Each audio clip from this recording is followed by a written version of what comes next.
At 3:30, Real Histories. Jerry Northam explores the story of a serial killer and a miscarriage of justice that marked the beginning of the end for capital punishment in Britain. In December 1938, John Christie and his wife Ethel came to live here in the Ladbroke Grove district of West London. In the years that followed, John Reginald Halliday Christie would murder 8 people in his house, including his own wife. Their address was 10 Rillington Place. Today, Rillington Place is nowhere to be found. The original houses and street were demolished in the late 70s, and now the closest approximation to Rillington Place is here on Bartle Road, hemmed in by the Ladbroke Grove railway line and the A40 Westway roaring overhead. But the original address, though gone, remains notorious, both for the horrific crimes committed here and for the execution of an apparently innocent man, Timothy Evans. The story of John Christie and Timothy Evans was told in print by the writer and broadcaster Ludovic Kennedy. He describes how Christie murdered Timothy Evans' wife and baby daughter, then pointed the finger of blame at Evans himself, who was duly hanged for murder. Ludovic Kennedy argues throughout that Timothy Evans was innocent of murder, and his book was turned into a film, 10 Rillington Place, released in 1970, with Richard Attenborough playing John Christie and John Hurt taking the part of Timothy Evans. When the film was made on location, Rillington Place had already been renamed Ruston Close, and the residents had very mixed feelings about the arrival of the film crew. They changed the name to Ruston Close, but to me it'll always be Rillington Place. If they want to make a film down here, they've got every right in the world. I think people should know about what happened here years ago, like, you know. Well, it's something to go down in history, you know. I knew Christie, kind of a meek man. I found him very respectful towards the female sex, and he'd always tip his hat when he'd come across anyone. This actor certainly looks like Mr. Christie. He's so very smoky.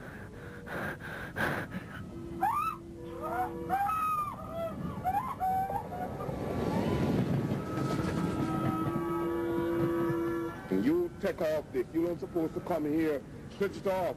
English justice, which is supposed to be the finest system of justice in the world, made a cock-up. It hanged the wrong man.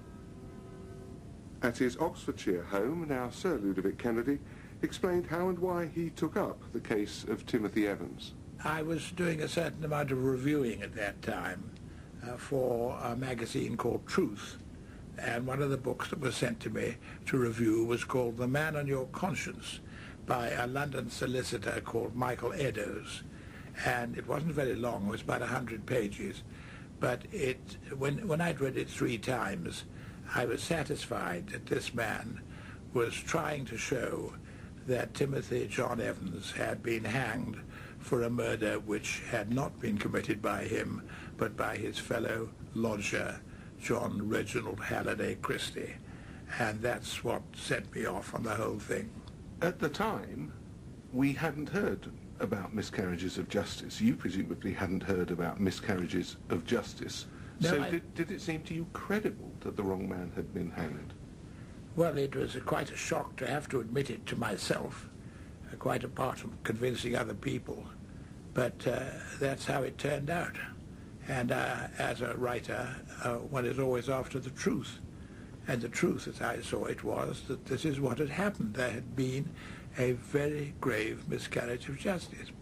Once Christie had been caught and convicted, there must at least have been a very substantial doubt about the conviction of Timothy Evans, and yet it was more than a further decade before he was finally pardoned. Why did it take so long? Oh, because the government, whatever government happened to be in power, is always very reluctant that it's made a cock-up. And time after time there were excuses made why this couldn't be looked into again. It was obvious to anybody except the willfully blind in the legal profession that we'd made a mistake. And therefore, if you make that kind of mistake, it is, to my mind, far more important that you set it right so that people can believe not in the infallibility of justice, but in its integrity. You talk in your book about people who are more concerned about the infallibility of the justice system than its integrity. What did you mean by that? If you're of the mind that the criminal law as it stands, or as it stood then, was okay, then you subscribed to what is believed by a huge number of people, but isn't necessarily true. And that was the trouble with this case. It took ages and ages for it to be recognized that Evans was innocent. Richard Attenborough took on the role of John Christie in a career-defining performance, and the film was made mainly in the original location. His intention was to show that the death penalty, abolished for an experimental period in 1965, should never be reintroduced. At his London home, Lord Attenborough explained to me how he approached the characterization of a mass murderer. I didn't talk to anybody. Makeup took a long time, 2 or 3 hours each day, and I would stop meeting people and talking to them, and I went straight to my room and then onto the set, and I didn't see anybody at lunchtime, and after the work was over, taking off the makeup and so on and releasing my hair, as it were, which was considerably more than it is now. I had to cleanse myself in a way, and it sounds very dramatic and perhaps exaggerated, but it wasn't. I really did feel conscious of the emotions that I had had to dredge up, which should not and could not and weren't, of course, any part of my normal personality. And it was an exercise that I've never had to quite go through before. Pinky was one, Pinky Brown in Brighton Rock was one thing. This was fact and actuality, not born of the genius of a writer, but documentary in its style almost. Did the film have the impact you planned? I believe so. It, in the main, got very laudatory reviews and was only, of course, attacked by those who fundamentally disagreed with its conviction. And hanging didn't come back? We didn't? No, we didn't. No, we didn't. Thank God. Were you completely convinced that Timothy Evans was not guilty? Oh, absolutely. Oh, unequivocally. I was, and I think Nudo was. Oh, yes, I think so. In 1948, Timothy Evans, his wife Beryl, and their baby daughter Geraldine moved into the top floor flat of 10 Rillington Place. By that time, John Christie had already strangled 2 women, and their bodies were buried in his back garden. A year later, when Beryl Evans found she was pregnant again, she decided to have an abortion. It's now generally accepted that Christie convinced her he had medical expertise and offered to perform the abortion, then gassed and strangled her, later strangling 1-year-old Geraldine with a tie. Timothy Evans was tried and hanged for murder on March the 9th, 1950, and Christie went on killing. By the time his victims were discovered by a new tenant at 10 Rillington Place 3 years later, Christie was homeless and destitute, walking the streets of London. At the National Museum of Photography, Film and Television in Bradford, Head of Collections Paul Goodman took me through the news coverage of the hunt for Christie. This is a wonderfully evocative picture of 10 Rillington Place. And this is actually a scene of the police shortly after the discovery of the bodies, standing outside what is clearly a very run-down and dilapidated property. A couple of bobbies in their coats. Yeah. I mean, again, standing at the front door. I mean, I don't know whether it was a deliberate of the press to choose to photograph the house on this particular day, but quite clearly we can see that it's been raining, and you know, it kind of adds to the overall ambience of the photograph. John Christie is... Here he is. Yeah. On the pier at Brighton. Yeah. Looking like a bank clerk. Tall, elegant, bald, and rather dull. Nondescript, even. Relatively nondescript, and that was a big problem with this case, because he was mild-mannered, or came across, he appeared to be mild-mannered. not somebody who would conform with the kind of gangster and hoodlum kind of murders that had happened in the 1950s in the UK. That created a real problem, because how could the police and the press convince the public about the potential of this man to commit crimes like this? So they used subtle techniques which would alter people's perceptions of Christie. So, for example, we have a photograph here which has been procured by the police, and this actually has been cropped, or has been shaded. Christie actually had quite a weak chin, and wouldn't normally have confirmed his physical and facial characteristics wouldn't have normally conformed with what people would expect a murderer to look like. So here, around the chin, they've strengthened his jawline. They've shaded it in order to give the impression of being much more lantern-jawed and give a stronger facial characteristic. To make him look tougher? To make him look tougher, yeah. As if we know what murderers look like. Well, exactly. I mean, and in fact, the very fact that Christie did remain undetected for quite a while is kind of probably down to his physical characteristics. And what use was made of this image in the newspapers? Having cropped and shaded the image, they then, this was, as far as we're aware, one of the earliest uses, perhaps a forerunner of Crime Watch UK, one of the earliest uses of television, the medium of television, in terms of hunting down a fugitive. They actually took the image that they doctored and put it on television within various news bulletins, looking to establish the whereabouts of who was clearly the key suspect in the case. There's an interesting photograph here, which was within the Herald, where they've taken a television set, and to demonstrate within the article the use of television in terms of aiding the police hunting for a fugitive, they've taken the photograph and stuck it onto the screen of a television set. It's quite amusing, actually, if it wasn't so serious. And they printed this in the paper? This was printed in the newspaper with a headline of "New Medium Assists the Police in Their Investigations." This fantastic wooden cabinet television with the Baker-like knobs on the front. Yeah, wonderful 1950s television receiver. And John Christie stuck in the middle of the screen. Yeah. These are some of the victims. Ina McLennan. Yeah. Who else is here? There's Ruth First. And we have here, these are all images from the Daily Herald. Rita Nelson. Many of these women worked as prostitutes within Notting Hill. Christie had a reputation for being a backstreet abortionist, and would quite often befriend prostitutes and bring them back to 10 Rillington Place, where subsequently he would gas them. And again, I mean, the film is remarkably, although it doesn't go into detail in terms of how he murdered and disposed of the bodies, it does give an accurate portrayal of the kind of modus operandum that he used.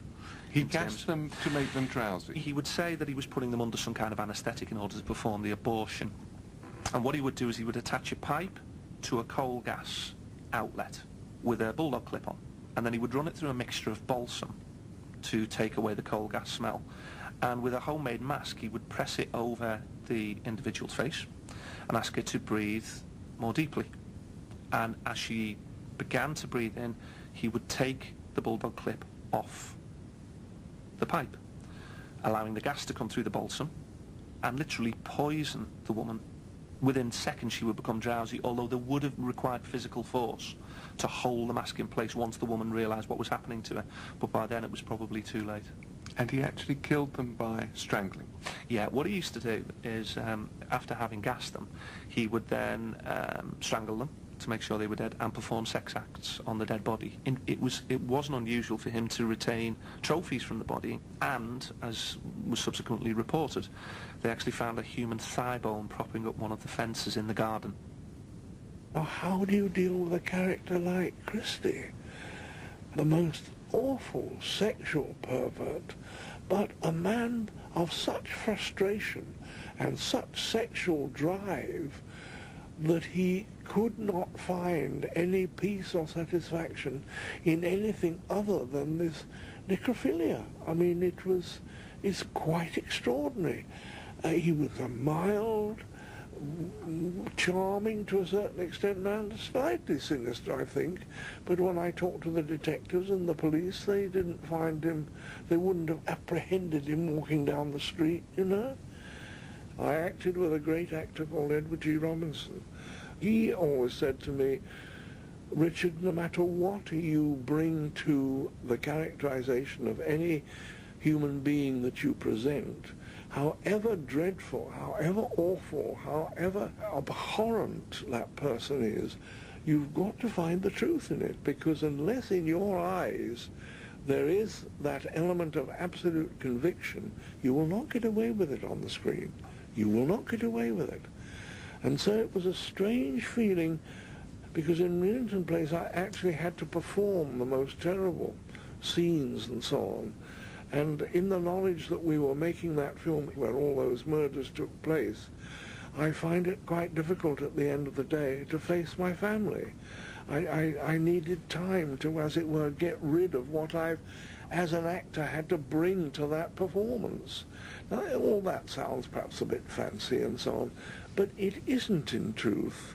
Actors, we're a bit silly on a number of occasions and in the particular circumstances whereby we overplay our difficulties of performance or the stature that we've attained or not, as the case may be. But in fact, the job is a serious one. If you are wanting to bring a conviction, real conviction, in characterization, not merely searching your own persona, but bringing something quite different, you do have to bring tremendous power of concentration to what you're doing. And if there are things that you want to do, as Rillington Place, where I was and am utterly, passionately opposed to capital punishment, then there are lengths to which you will go in terms of your characterization because of the conviction of the entity in which you are involved. It had a deliberately political... Oh, unquestionably, unquestionably. Most of us worked for next to nothing in order to make it. And those of us who were and still are opposed to capital punishment felt that this was one thing that the movie business could do.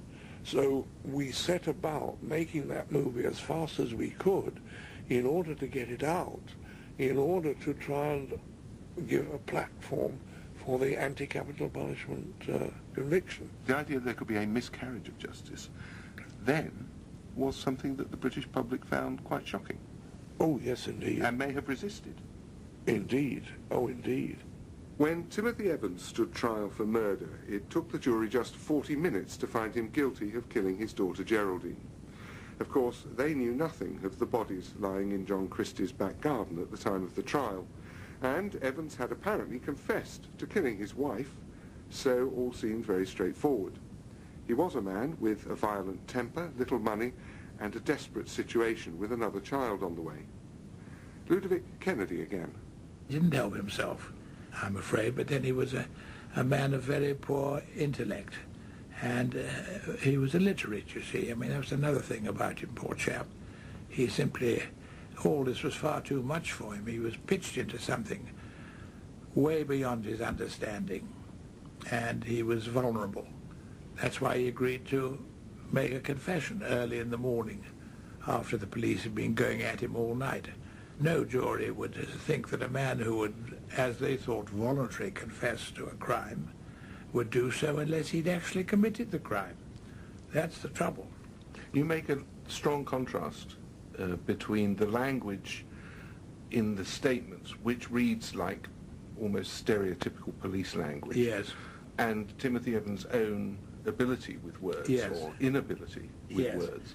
Oh, there were all sorts of phrases which are only police phrases, like whilst, sort of poetic whilst instead of while, and of no fixed abode, and things like that, which somebody like Timothy Evans couldn't possibly have dreamed up.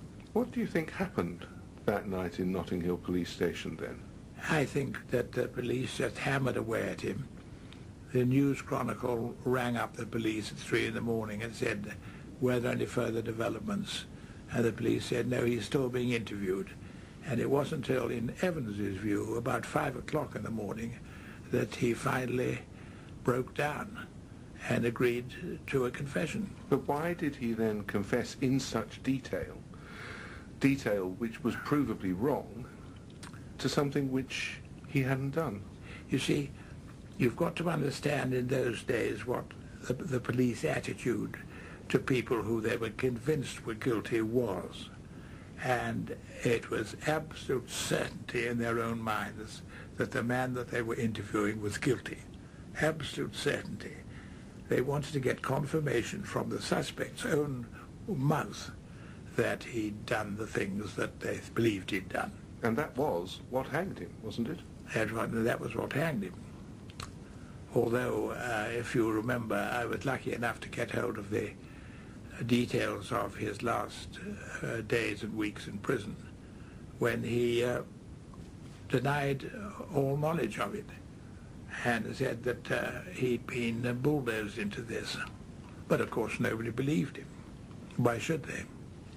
He accused Christie of doing it, and they said, why should Christie, this elderly gentleman, old enough to be Evans's father, you know, why should dear old Christie, was always a sick man and always going to the doctor, why should he kill Mrs. Evans and his daughter? No reason at all. Timothy Evans was a clumsy but congenital liar, a man prone to boasting to boost his self-esteem. John Christie was also a self-delusional liar who wanted others to think well of him. But while Evans had a mental age of 11, Christie was relatively intelligent and knew how to manipulate the gullible younger man. And the one piece of evidence that might have saved Timothy Evans was suppressed by the prosecution.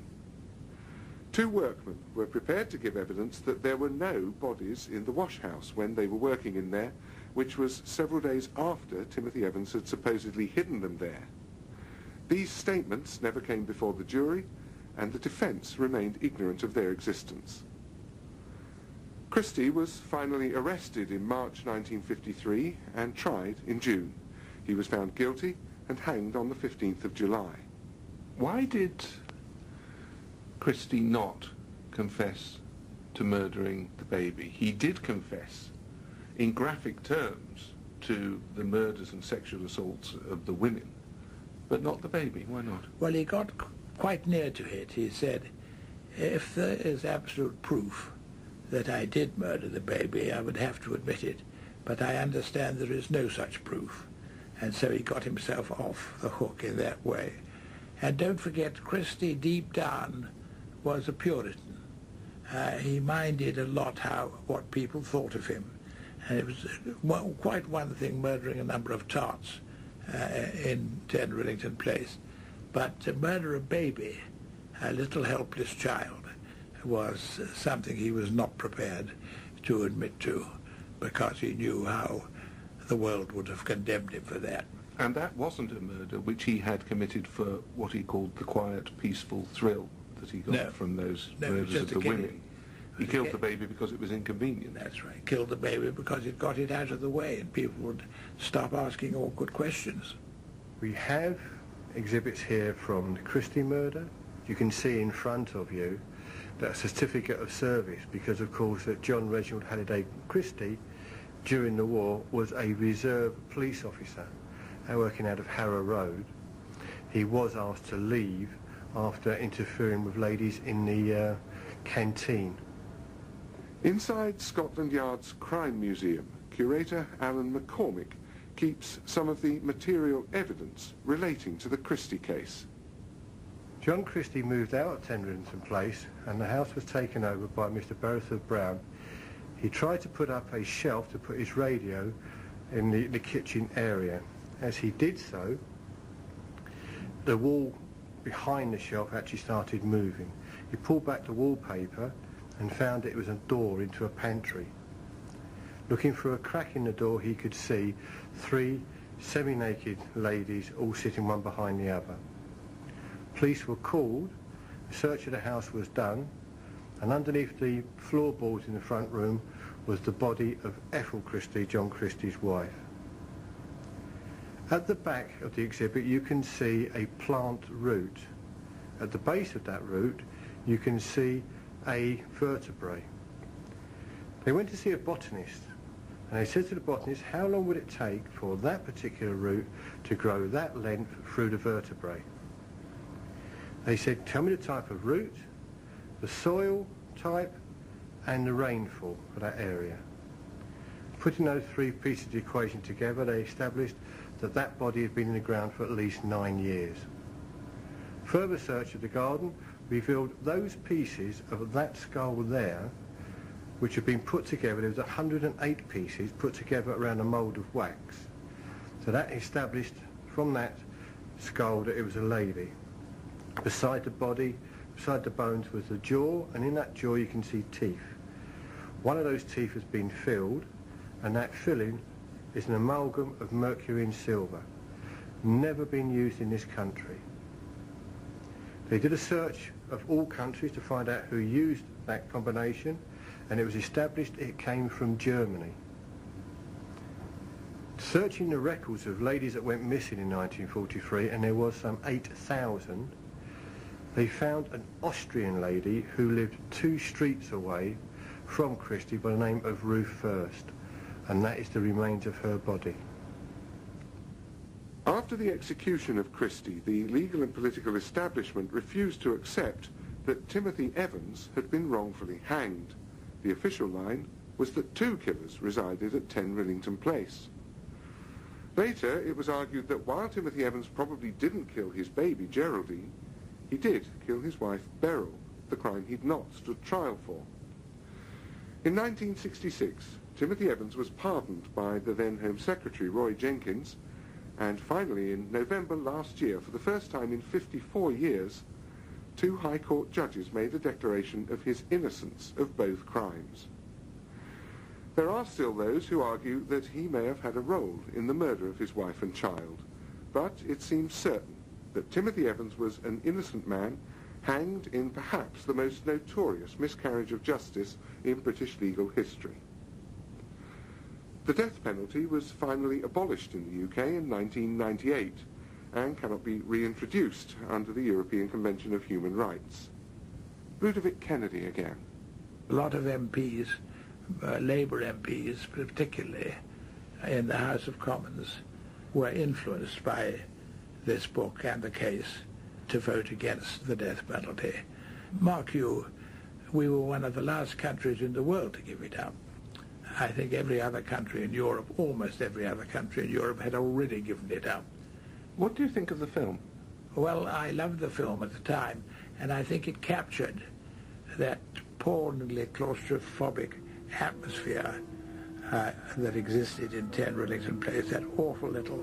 I mean, I'd been there. I went to 10 Rillington Place a number of times, and there was something really spooky about it, and about the cramped surroundings and the washhouse and the outside lavatory and all that where the bodies were found, which almost sort of turned one up. It's gone now, but it was a very spooky place.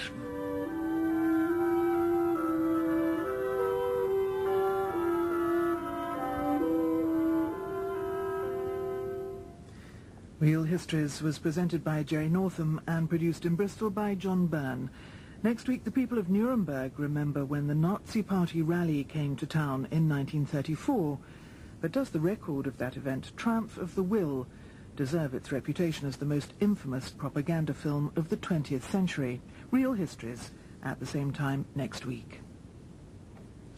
At 5:30, Francine Stock will be talking to the director and star of the Oscar-nominated Spanish film The Sea Inside, that's based on the real-life story of a paralyzed man who fought a 30-year campaign for the right to die. The film program is at 5:30. 3 years ago, a Florida market trader placed a collection of diaries and letters for sale on an internet auction site. They turned out to be the private possessions of Malcolm X. Give the greetings to all the believers, make friends with everyone, speak ill of no one, thank Allah for our many, many blessings. Assalamu alaikum, your tired husband, Malcolm X. You know, and after seeing all this, you just fall in love with this man. Line and the A40 Westway roaring overhead. But the original address, though gone, remains notorious, both for the horrific crimes committed here and for the execution of an apparently innocent man, Timothy Evans. The story of John Christie and Timothy Evans was told in print by the writer and broadcaster Ludovic Kennedy. He describes how Christie murdered Timothy Evans' wife and baby daughter then pointed the finger of blame at Evans himself, who was duly hanged for murder. Ludovic Kennedy argues throughout that Timothy Evans was innocent of murder, and his book was turned into a film, 10 Rillington Place, released in 1970, with Richard Attenborough playing John Christie and John Hurt taking the part of Timothy Evans. But by his fellow lodger, John Reginald Halliday Christie, and that's what set me off on the whole thing. At the time, we hadn't heard about miscarriages of justice. You presumably hadn't heard about miscarriages of justice. No, so did it seem to you credible that the wrong man had been hanged? Well, it was quite a shock to have to admit it to myself, quite apart from convincing other people. But that's how it turned out. And as a writer, one is always after the truth. And the truth, as I saw it, was that this is what had happened. There had been a very grave miscarriage of justice. Once Christie had been caught and convicted, there must at least have been a very substantial doubt about the conviction of Timothy Evans. And if it... You take off, Dick. You don't supposed to come here. Switch it off. English justice, which is supposed to be the finest system of justice in the world, made a cock-up. It hanged the wrong man. At his Oxfordshire home, now Sir Ludovic Kennedy explained how and why he took up the case of Timothy Evans. I was doing a certain amount of reviewing at that time for a magazine called Truth, and one of the books that was sent to me to review was called The Man on Your Conscience, by a London solicitor called Michael Eddowes, and it wasn't very long. It was about 100 pages, but when I'd read it 3 times, I was satisfied that this man was trying to show that Timothy John Evans had been hanged for a murder which had not been committed by. At 3:30, Real Histories. Jerry Northam explores the story of a serial killer and a miscarriage of justice that marked the beginning of the end for capital punishment in Britain. In December 1938, John Christie and his wife Ethel came to live here in the Ladbroke Grove district of West London. In the years that followed, John Reginald Halliday Christie would murder 8 people in his house, including his own wife. Their address was 10 Rillington Place. Today, Rillington Place is nowhere to be found. The original houses and street were demolished in the late 70s, and now the closest approximation to Rillington Place is here on Bartle Road, hemmed in by the Ladbroke Grove Railway. When the film was made on location, Rillington Place had already been renamed Ruston Close, and the residents had very mixed feelings about the arrival of the film crew. They changed the name to Ruston Close, but to me it'll always be Rillington Place. If they want to make a film down here, they've got every right in the world. I think people should know about what happened here years ago, like, you know. Well, it's something to go down in history, you know. I knew Christie, kind of a meek man. I found him very respectful toward the female sex, and he'd always tip his hat when he'd come across anyone. This actor certainly looks like Mr. Christie. It's so very smoky.